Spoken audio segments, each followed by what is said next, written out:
Hello प्यारे बच्चों, कैसे हो सभी। तो बच्चों, आज हम लोग पढ़ने वाले हैं क्लास 3 की भाषा माधुरी किताब में चैप्टर नंबर 4।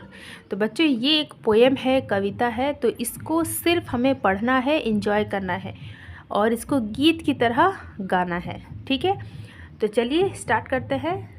कविता का नाम क्या है? चींटी ने पाठ पढ़ाया। मतलब चींटी ने कोई लेसन सिखाया। ठीक है, चलो देखते हैं, पढ़ते हैं, जानते हैं चींटी ने कौन सा पाठ पढ़ाया। गप्पू हाथी थे बड़े उत्पाती। तो ये जो हाथी आप देख रहे हैं, इस हाथी का नाम है गप्पू। और ये कैसा था? ये बड़ा उत्पाती था। उत्पाती का मतलब जो बदमाशी शैतानी करते रहता है हर वक्त। तो गप्पू हाथी थे बड़े उत्पाती, वैसे ही थे उनके साथी। अब जिस तरह गप्पू हाथी था, वैसे ही इनके साथी भी थे। तो ये जो डियर, ये जो मंकी और ये पीछे जो हाथी, देखो कैसे देख रहा है, शैतानी करना है जैसे, है ना। तो गप्पू हाथी के जो दोस्त थे वो भी बड़े ही उत्पाती थे। ये जंगल में करते थे मनमानी। अब जंगल ही इनका घर होता है ना, जितने भी एनिमल्स हैं। तो ये अपनी मनमानी करते थे। इनको कोई परवाह नहीं है कि मैं जो भी कर रहा हूँ बाकी एनिमल्स को कोई प्रॉब्लम होगा क्या, यहाँ जो पेड़ पौधे हैं उनको कोई प्रॉब्लम होगा क्या। नहीं, इनको कुछ भी मतलब नहीं था। इनका जो भी मन करता था ये वही करते थे। चलते थे जैसे राजा अभिमानी। अभिमानी का मतलब जो एकदम घमंड में रहता था। तो ये जंगल में ऐसे घूमते थे, ऐसे चलते थे जैसा लगता था कि ये एक घमंडी राजा है ना। आगे बढ़ते हैं। जंगल के जानवर थे परेशान। अब ये जो गप्पू हाथी और उनके दोस्त हैं, ये लोग तो बड़े उत्पाती थे, मनमानी करते थे। अब जंगल में और भी कई सारे जानवर हैं इनके अलावा, है ना। तो वो लोग गप्पू और उनके साथियों से बड़े ही परेशान थे। शेर महाराज भी रहते थे हैरान। अब बताओ, जंगल का राजा कौन? शेर, है ना। तो शेर महाराज भी परेशान हो गए थे गप्पू और उनके साथियों से। एक दिन राजा ने सभा बुलाई। तो एक दिन क्या हुआ, देखो नीचे वाली फ़ोटो में, यहाँ पर है जंगल का राजा शेर। और एक दिन इन्होंने क्या किया, सभा बुलाई, मतलब मीटिंग बुलाया। देखो मीटिंग में सब लोग आए हुए हैं, है ना। सभा बुलाई। आगे बढ़ते हैं। वहाँ आए पशुओं को बात बताई। तो वहाँ पशु मतलब क्या होता है? एनिमल्स। तो ये जो एनिमल्स आए हैं सभा में, मीटिंग में, इनको जंगल के राजा शेर ने बात बताई गप्पू और उनके साथियों के बारे में कि ये कैसे उत्पात मचाते हैं। सबक सिखाने का मिलकर करो उपाय। और जंगल के राजा शेर ने क्या कहा कि इनको सबक सिखाने का सब लोग मिलकर हम लोग उपाय निकालते हैं। चलो ठीक है। चींटी बोली, काम हमें या सौंपा जाए। अब मीटिंग में चींटी भी आई थी। देखो यहाँ पर ये चींटी है। तो चींटी ने क्या कहा? चींटी बोली, काम हमें या सौंपा जाए। सौंपा मतलब ये जो जिम्मेवारी है ये हम पर छोड़ दीजिए, हम ये काम करके दिखाएंगे। जब जंगल के राजा शेर ने कहा कि गप्पू और उनके साथियों को क्या करना है, सबक सिखाना है, तो फिर चींटी ने कहा कि ठीक है, फिर ये काम हम लोगों को सौंपा जाए। मतलब चींटी कह रही है कि बाकी जो चींटी है सब लोग मिलकर उनको सबक सिखाएंगे। अब सेकंड पैराग्राफ में आते हैं। अरे वाह, छोटे मुंह बड़ी बात। चींटी इतनी छोटी सी होती है ना। तो बाकी के जो एनिमल्स हैं, तो ये लोग क्या कहने लगे कि अरे वाह, छोटे मुंह बड़ी बात। चींटी छोटी सी है तो उसका मुंह भी छोटा है। तो इसीलिए बाकी एनिमल जिसके कंपैरिजन में काफ़ी बड़े बड़े हैं, तो वो लोग हंस रहे हैं, मजाक उड़ा रहे हैं कि तुम इतनी छोटी सी हो और इतनी बड़ी बड़ी बात कह रही हो। हमें हिम्मत नहीं हो रहा है कि हम गप्पू हाथी और उसके साथियों को सबक सिखाएं, और तुम इतनी छोटी सी हो और तुम कह रही हो कि हम उसे सबक सिखाएंगे। आगे बढ़ते हैं। देखो रे देखो चींटी की बिसात। सब लोग कह रहे हैं, हंस रहे हैं और मजाक उड़ा रहे हैं कि देखो देखो चींटी क्या कह रही है। चींटी से नहीं सही गई कटुवानी। कटुवानी मतलब ऐसा बोली, ऐसा शब्द जो आपको चुभ जाए, है ना, बुरा लग जाए। तो चींटी से ये जो कटुवानी, वानी का मतलब जो हम लोग बोलते हैं, जो हमारे मुंह से वर्ड्स निकलते हैं, उसको कहते हैं वानी। तो कटुवानी का मतलब ऐसा बात जो पसंद ना आए। ठीक है, ऐसा बात जो हमें चुभ जाए। तो चींटी से यह सही नहीं गई, चींटी को बर्दाश्त नहीं हुआ ये बात। उसने कुछ करने की मन में ठानी और उसके बाद चींटी मन ही मन इसने ये ठान लिया कि अब तो कुछ ना कुछ करना ही पड़ेगा, सब लोग मेरा ऐसे कैसे मजाक उड़ा सकते हैं। वह अकल के घोड़े दौड़ा रही थी, मतलब वो दिमाग लगा रही थी कि अब क्या करना है, मेरे साथी भी मेरा मजाक उड़ा रहे हैं, अब तो मुझे गप्पू हाथी और उनके उत्पात साथियों को मजाक सिखाना ही पड़ेगा। तो ये क्या करने लगी, पूरा अकल में घोड़ी दौड़ाने लगी, है ना, मतलब दिमाग चलाने लगी, बुद्धि के चाबुक चला रही थी। बुद्धि के चाबुक मतलब वही दिमाग लगा रही थी। चाबुक क्या होता है, घोड़े को जब दौड़ाता है तो एक हाथ में बेल्ट की तरह होता है, ये रस्सी की तरह होता है, उसको कहते हैं चाबुक। उसको घोड़े को मारा जाता है तो घोड़ा और भी तेज दौड़ने लगता है ना। तो यहाँ पर पोयम में ऐसा नहीं है कि चींटी की अकल में सचमुच का घोड़ा है और सचमुच के चाबुक से उसको घोड़े को दौड़ाया जा रहा है, नहीं। यहाँ पर सिंपल सा ये मतलब है कि वो चींटी जो है वो अपना दिमाग एकदम तेज दौड़ाने लगी कि कुछ तो करना पड़ेगा अब। चलते चलते वह घर पर आई और यही सोचते सोचते वह घर आ गई। अपनी सेना को सारी कथा सुनाई। सेना मतलब आपने देखा होगा कई बार चींटी जब चलती है ना तो उसके पीछे पीछे कई सारे चींटी लाइन से चलते हैं।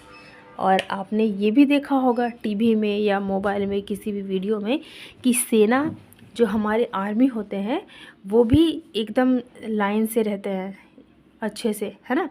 तो वैसे ही चींटी भी लाइन से एकदम चलते रहते हैं, कोई इधर उधर नहीं। तो जंगल में बढ़ने लगी चींटियाँ सारी। जब चींटी जाकर अपनी सारी चींटियों को ये बात बताई कि चलो हम लोगों को मिलकर गप्पू हाथी और उसके उत्पात साथियों को मज़ा चखाना है, तो फिर क्या हो गया, पूरे जंगल में सभी चींटियाँ आ गई, इकट्ठा हो गई। उनके बल से काँप रही थी धरती भारी। अब क्या हो रहा था कि सारी चींटियाँ एक साथ आ गई और जब चलने लगी तो धरती भी वाइब्रेट करने लगी, है ना। चलो नेक्स्ट पेज में चलते हैं। ये है थर्ड पैराग्राफ। वहाँ पहुँच गप्पू को ललकारा। अब सभी चींटियाँ आ गई और ललकारा का मतलब जैसे सपोज़ कि मैं आपको कह रही हूँ चलो निकलो बाहर, दम है तो मुझसे लड़कर दिखाओ, तो इस चीज़ को कहते हैं ललकारना। तो यहाँ पर ये चींटी आ गई गप्पू हाथी के पास और उसे ललकारने लगी कि गप्पू हाथी चलो बाहर निकलो, है ना। उसकी हरकत पर उसे खूब धिक्कारा और चींटी ने क्या किया, उसको गप्पू हाथी को खूब धिक्कारा कि तुम कैसे हाथी हो, पूरे जंगल में परेशान करके रखते हो, अपने साथियों के साथ मिलकर उत्पात मचाते रहते हो, मनमानी करते हो, तुमको समझ में नहीं आता है जंगल में और भी कई सारे जानवर है, पेड़ पौधे हैं, पशु पक्षी है, सबको तुम्हारे इन हरकत से परेशानी होती है ना। तो यही सब बात चींटी कह रही थी गप्पू हाथी को। तो गप्पू क्या बोला, गप्पू बोला जो भी है सामने आओ। गप्पू देख नहीं पा रहा था कि ये आवाज़ आ कहाँ से रही है, तो वो कहने लगा कि ये जो आवाज़ आ रहा है कौन बोल रहा है, सामने तो आओ, अपना काला मुंह मुझे दिखाओ। देखो कितनी बदमाश वाली बात कर रहा है, कह रहा है अपना काला मुंह मुझे दिखाओ, कौन हो तुम, कहाँ से आवाज़ आ रही है। यह सुन चींटी ने एक तमाचा मारा। जब ऐसा कहा गप्पू हाथी ने तो उसने क्या किया, चींटी ने देखो यहाँ पर एक तमाचा, एक चाटा लगाया, किसको, गप्पू हाथी को। हल्का नहीं, वह था बहुत करारा। अब चींटी छोटी सी है तो ऐसा नहीं है कि जब उसने थप्पड़ लगाया तो उसको हाथी को चोट ही नहीं लगा होगा, नहीं, एकदम करारा तकड़ीदार थप्पड़ लगाया। उसने दमादम गप्पू पर लातें बरसाई और उसके बाद पूरा लात भी मारा। किसने, चींटी ने गप्पू हाथी को। गप्पू रोया पर उसे दया नहीं आई। अब गप्पू देखो कैसे रो रहा है, खूब रो रहा है, लेकिन चींटी को दया नहीं आया।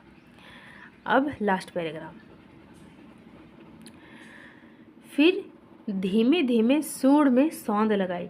इसके बाद क्या, पहले तो थप्पड़ मारा चींटी ने, उसके बाद लात भी मारा, अब उसके सूंड में धीरे धीरे धीरे करके घुस रही है। डंक मार मार कर उसकी सूंड सुजाई। इसके बाद क्या हुआ, जितने चींटी थे सब लोग गप्पू हाथी के सूंड में ऐसे घुसने लगे और खूब डंक मार रही है, चींटी कभी कभी हम लोगों को भी काट लेती है, तो कैसे हमारा लाल हो जाता है शरीर, है ना, जहाँ पर काटती है, और खूब वहाँ पर ईचिंग होने लगता है। तो सोचो हाथी के सूंड में घुसकर अंदर में वो जब काटी होगी, डंक मारी होगी, तो हाथी को कैसा लगा होगा। गप्पू करता था दर्द से हाय भैया। तो फिर जब वो चींटी डंक मार रही थी गप्पू हाथी के सूंड में, तो वो क्या बोल रहा था, दर्द से हाय भैया, मुझे चींटी से बचाओ मेरी मैया। क्या कह रहा है गप्पू हाथी कि मुझे चींटी से बचाओ मेरी मैया। मैया मतलब अपनी मम्मी को पुकार रहा है। बोली, कौन बोली, चींटी बोली, अब नहीं करना जंगल में उत्पात। अब गप्पू हाथी को वो समझा रही है कि अब मज़ा आया ना, थप्पड़ भी लगा, लात भी लगा, मेरा डंक भी लगा, तो अब दोबारा जंगल में उत्पात मत करना। लगा अड़ंगी गिरा दूंगी। और क्या कह रही है, एक पाँव से फंसा के उसको कहते हैं अड़ंगी लगाना। तो वही चींटी कह रही है कि अब दोबारा तुमने उत्पात मचाया ना जंगल में, तो अड़ंगी लगाकर गिरा दूंगी अगर किया उत्पात, और उत्पात किया तो। कान पकड़ व बोला, कौन, किसने बोला, हाँ गप्पू हाथी ने, गलती नहीं दोहराऊंगा। मतलब ये जो गलती मैं करता हूँ, उत्पात मचाता हूँ, मनमानी करता हूँ अपने साथियों के साथ मिलके, तो ये नहीं रिपीट करूँगा। दोहराना का मतलब रिपीट करना। तो ये कह रहा है कि ये जो गलती हम करते हैं वो अब नहीं दोहराएंगे। नहीं करना उत्पात, अपने बच्चों को भी समझाऊँगा। और कह रहा है कि अपने बच्चों को भी मैं समझाऊँगा कि जंगल में उत्पात मत करना। तो ये थी बच्चों ये पोयम, है ना। चलो इसको एक बार अच्छे से हम लोग पढ़ते हैं। गप्पू हाथी थे बड़े उत्पाती, वैसे ही थे उनके साथी। ये जंगल में करते थे मनमानी, चलते थे जैसे राजा अभिमानी। जंगल के जानवर थे परेशान, शेर महाराज भी रहते थे हैरान। इस दिन राजा ने सभा बुलाई, वहाँ आए पशुओं को बात बताई। सबक सिखाने का मिलकर करो उपाय, चींटी बोली काम हमें या सौंपा जाए। अरे वाह छोटे मुँह बड़ी बात, देखो रे देखो चींटी की बिसात। चींटी से नहीं सही गई कटुवानी, उसने कुछ करने की मन में ठानी। वह अक्ल के घोड़े दौड़ा रही थी, बुद्धि के चाबुक चला रही थी। चलते चलते वह घर पर आई, अपनी सेना को सारी कथा सुनाई। जंगल में बढ़ने लगी चींटियां सारी, उनके बल से कांप रही थी धरती भारी। वहां पहुँच उन्होंने गप्पू को ललकारा, उसकी हरकत पर उसे खूब धिक्कारा। गप्पू बोला जो भी है सामने आओ, अपना काला मुंह मुझे दिखाओ। यह सुन चींटी ने एक तमाचा मारा, हल्का नहीं वह था बहुत करारा। उसने दमादम गप्पू पर लाते बरसाई। गप्पू रोया पर उसे दया नहीं आई। फिर धीमे धीमे सूंड में सौंध लगाई, डंक मार मार कर उसकी सूंड सुजाई। गप्पू करता था दर्द से हाय भैया, मुझे चींटी से बचाओ मेरी मैया। बोली अब नहीं करना जंगल में उत्पात, लगा अड़ंगी गिरा दूंगी अगर किया उत्पात। कान पकड़कर बोला गलती नहीं दोहराऊंगा, नहीं करना उत्पात अपने बच्चों को भी समझाऊंगा। तो बच्चों हमने पोयम को भी पढ़ लिया है। अब मैं आपसे कुछ क्वेश्चंस करूंगी जिसका आंसर आपको कमेंट बॉक्स में लिखना है, ठीक है। चलो पहला क्वेश्चन है, शेर ने सबकी सभा क्यों बुलाई थी। ठीक है, ऐसे मैं आपको बताती हूँ लेकिन आप उसको कमेंट में ज़रूर लिखना। तो शेर ने सबकी सभा इसलिए बुलाई थी क्योंकि गप्पू हाथी और उनके साथी जंगल में खूब उत्पात मचाते थे और मनमानी करते थे। दूसरा क्वेश्चन, चींटी ने हाथी को सबक कैसे सिखाया। चींटी ने हाथी को सबक कैसे सिखाया बताओ। चींटी ने करारा थप्पड़ मारा, फिर लाते बरसाई और हाथी का सूंड सुजा दिया डंक मार मार कर। तीसरा क्वेश्चन, क्या चींटी सचमुच हाथी को अड़ंगी लगाकर गिरा सकती है। बताइए क्या गिरा सकती है अड़ंगी लगाकर। इसका आंसर आप खुद से लिखना कमेंट में, ठीक है। और लास्ट क्वेश्चन, हमें दूसरों को परेशान क्यों नहीं करना चाहिए। इसका आंसर भी आप खुद से लिखेंगे, ठीक है बच्चों। तो ये चैप्टर, ये पोयम हमारा हो गया है यहीं पे फिनिश। आपको ये पोएम कैसी लगी बच्चों, मुझे कमेंट में बताना। मिलते हैं अगली वीडियो में, तब तक के लिए खूब अच्छे से पढ़ाई कीजिए, अपना ख्याल रखिए। मिलते हैं, बाय बाय।